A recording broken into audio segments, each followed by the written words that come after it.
ಕೊಂಕಣ ನಂತರ ಪಶ್ಚಿಮ ಮಹಾರಾಷ್ಟ್ರದ ಸೋಲಾಪುರ ಜಿಲ್ಲೆಯ ಶಿವಸೇನಾ ಉದ್ಧವ್ ಠಾಕ್ರೆ ಪಕ್ಷದಲ್ಲಿ ಹಠಾತ್ ಕ್ರಾಂತಿ ಉಂಟಾಗಿದೆ.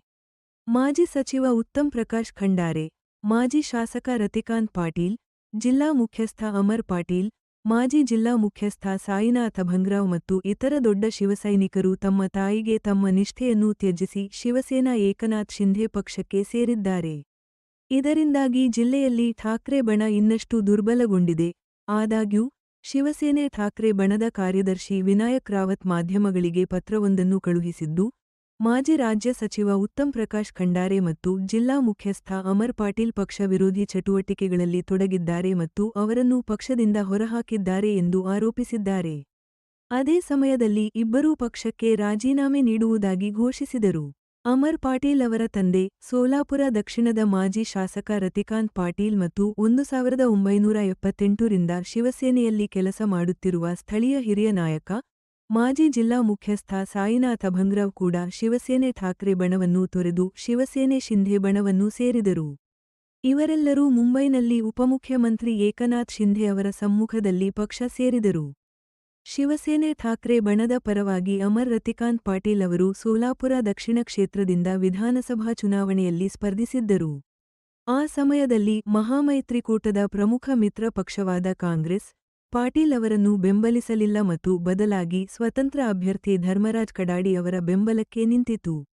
ಆದ್ದರಿಂದ ಶಿವಸೇನೆ ಠಾಕ್ರೆ ಪಕ್ಷದ ಮುಖ್ಯಸ್ಥ ಉದ್ಧವ್ ಠಾಕ್ರೆ ಸೋಲಾಪುರಕ್ಕೆ ಬಂದು ಸಂಸದೆ ಪ್ರಣೀತಿ ಶಿಂಧೆ ಅವರನ್ನು ಕಠಿಣ ಪದಗಳಲ್ಲಿ ಖಂಡಿಸಿದರು. ಇದು ಠಾಕ್ರೆ ಬಣದ ಅಭ್ಯರ್ಥಿಯಾಗಿ ಅಮರ್ ಪಾಟೀಲ್ ಅವರ ಹೆಸರನ್ನು ಚರ್ಚೆಗೆ ತಂದಿತು. ಏತನ್ಮಧ್ಯೆ ಜಿಲ್ಲೆಯ ಶಿವಸೇನಾ ಠಾಕ್ರೆ ಬಣದಲ್ಲಿ ದಿನವಿಡೀ ಹಠಾತ್ ಬೆಳವಣಿಗೆಗಳು ನಡೆದವು. ಅಮರ್ ಪಾಟೀಲ್ ಮತ್ತು ಅವರ ತಂದೆ, ಮಾಜಿ ಶಾಸಕ ರತಿಕಾಂತ್ ಪಾಟೀಲ್ ಅವರು ಮುಂಬೈನಲ್ಲಿ ಉಪಮುಖ್ಯಮಂತ್ರಿ ಏಕನಾಥ್ ಶಿಂಧೆ ಅವರ ಪುತ್ರ, ಸಂಸದ ಶ್ರೀಕಾಂತ್ ಶಿಂಧೆ ಅವರನ್ನು ಭೇಟಿಯಾದ ನಂತರ, ಅವರು ಠಾಕ್ರೆ ಗುಂಪನ್ನು ತೊರೆದಿದ್ದಾರೆ ಎಂಬ ವದಂತಿಗಳು ಹಬ್ಬಿದ್ದವು ಮತ್ತು ಠಾಕ್ರೆ ಗುಂಪು ಅಮರ್ ಪಾಟೀಲ್ ಮತ್ತು ಮಾಜಿ ಸಚಿವ ಉತ್ತಮ್ ಪ್ರಕಾಶ್ ಖಂಡಾರೆ ಅವರನ್ನು ಪಕ್ಷದಿಂದ ಹೊರಹಾಕಿ ಫತ್ವಾ ಹೊರಡಿಸಿತು. ಆದಾಗ್ಯೂ ಪಾಟೀಲ್ ಮತ್ತು ಖಂಡಾರೆ ಅವರು ಈಗಾಗಲೇ ಪಕ್ಷಕ್ಕೆ ರಾಜೀನಾಮೆ ನೀಡಿರುವುದಾಗಿ ಹೇಳಿಕೊಂಡಿದ್ದಾರೆ. 1995 ರ ವಿಧಾನಸಭಾ ಚುನಾವಣೆಯಲ್ಲಿ ಆಗಿನ ಉತ್ತರ ಸೋಲಾಪುರ ಮೀಸಲು ಕ್ಷೇತ್ರದಿಂದ ಸಮ್ಮಿಶ್ರ ಸರ್ಕಾರದ ಅವಧಿಯಲ್ಲಿ ಉತ್ತಮ್ ಪ್ರಕಾಶ್ ಖಂಡಾರೆ ಯುವಜನ ಮತ್ತು ಕ್ರೀಡಾ ಖಾತೆ ರಾಜ್ಯ ಸಚಿವರಾದರು. 1995 ರಿಂದ 2004 ರವರೆಗೆ ಸತತ 3 ಬಾರಿ ಅವರು ತಮ್ಮ ಶಾಸಕ ಸ್ಥಾನವನ್ನು ಉಳಿಸಿಕೊಂಡರು. ತಮ್ಮ ರಾಜಕೀಯ ನಿರ್ಧಾರದ ಬಗ್ಗೆ ಪ್ರತಿಕ್ರಿಯಿಸಿದ ಅವರು, ಸೋಲಾಪುರ ಜಿಲ್ಲೆಯ ಶಿವಸೇನಾ ಠಾಕ್ರೆ ಬಣದೊಳಗೆ ದೇಶದ್ರೋಹಿಗಳ ಆಳ್ವಿಕೆ ಹರಡಿದೆ ಎಂದು ಆರೋಪಿಸಿದರು. ಪಕ್ಷದ ಜಿಲ್ಲಾ ಸಂಪರ್ಕ ಮುಖ್ಯಸ್ಥ ಅನಿಲ್ ಕೋಕಿಲ್ ತಮ್ಮನ್ನು ಉದ್ದೇಶಪೂರ್ವಕವಾಗಿ ನಿರ್ಲಕ್ಷಿಸಿದ್ದಾರೆ ಎಂದು ಖಂಡರೆ ಆರೋಪಿಸಿದರು.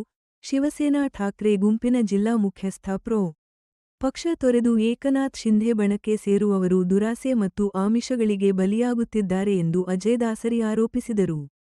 ಇದಕ್ಕೆ ಪ್ರತಿಕ್ರಿಯೆಯಾಗಿ ಖಂಡರೆ ದಾಸರಿಯವರ ವಿರುದ್ಧ ವಾಗ್ದಾಳಿ ನಡೆಸಿ, ಅವರು ಶಿವಸೇನೆಗೆ ತಮ್ಮ ನಿಷ್ಠೆಯನ್ನು ತ್ಯಜಿಸಿ ಪಕ್ಷವನ್ನು ತೊರೆದಿದ್ದರು ಮತ್ತು 14 ವರ್ಷಗಳ ನಂತರ, ಅವರು ಮತ್ತೆ ಪಕ್ಷಕ್ಕೆ ಬಂದು ನಮಗೆ ಪಕ್ಷ ನಿಷ್ಠೆಯನ್ನು ಕಲಿಸಲು ಪ್ರಾರಂಭಿಸಿದ್ದಾರೆ ಎಂದು ಹೇಳಿದರು.